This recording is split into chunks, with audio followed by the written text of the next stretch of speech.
aujourd'hui, malgré la présence des sangaristes, de la MISCA, et Ban Ki-moon est arrivé, peut-être il manque Obama. Il manque le pape. Le pape.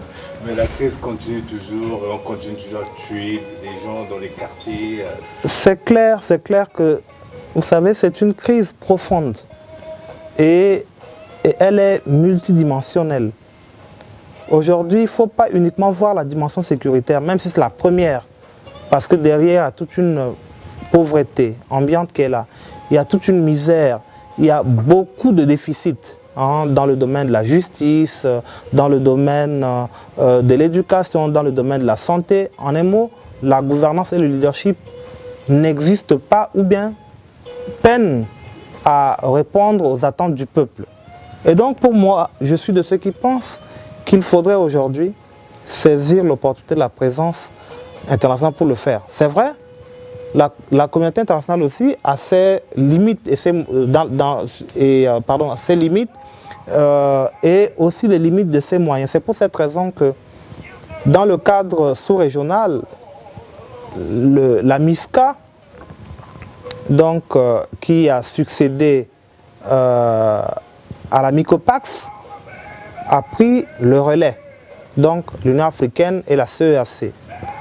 Vous avez également la France qui est intervenue à travers Sangaris pour essayer d'apporter un tant soit peu la sécurité à la RCA.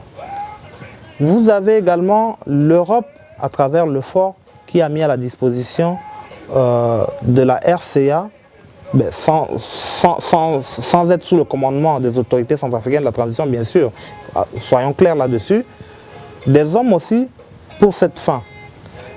Mais c'est conscient de l'immensité de la tâche sur le terrain et conscient des limites des interventions sous-régionales, bilatérales, qu'il était normal d'appeler les Nations Unies qui ont ou disposent des grands moyens en termes des finances, en termes de logistique et en termes de possibilité d'avoir des États pourvoyeurs qui mettent des effectifs suffisants pour essayer d'apporter un tant soit peu la sécurité et la paix en Centrafrique, pour le faire.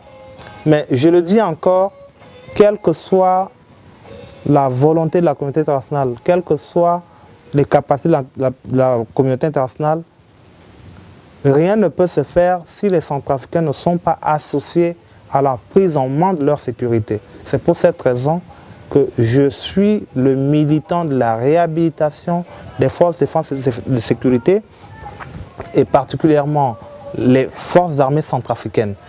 Un début de travail a commencé avec la réhabilitation progressive de la police, de la gendarmerie. Mais aujourd'hui, il faut s'attaquer au chantier des 7 à 8 000 hommes, dont une bonne partie se trouve à Kassai, sans les moyens. Je comprends qu'il y a l'embargo lié aux décisions successives du Conseil de sécurité par rapport à la RCA, mais il y a aussi à l'intérieur de ce texte des failles et des possibilités qui s'offrent à la RCA de pouvoir se doter des possibilités d'assurer sa sécurité. C'est une question d'abord de volonté politique, d'affirmation de notre volonté commune, de prendre en charge notre sécurité pour que les uns et les autres, dans un cadre concerté, dans un cadre mutualisé, nous arrivions à assurer la pleine sécurité à la République centrafricaine et le retour de la paix dans ce pays. C'est un processus difficile, avec des pics comme des périodes de décrue. Mais à terme, on finira un jour par avoir cette sécurité en République centrafricaine parce que c'est une question de la survie de la RCA en tant qu'État, mais c'est aussi une question de la survie de la sous-région. Et donc, pour cette raison, il faudrait aller dans une démarche concertée, dans une démarche mutualisée, autorités centrafricaines et communauté internationale pour pouvoir apporter la sécurité. Il ne faut pas que cela se fasse sans les Centrafricains parce qu'il s'agit de leur pays et de leur avenir.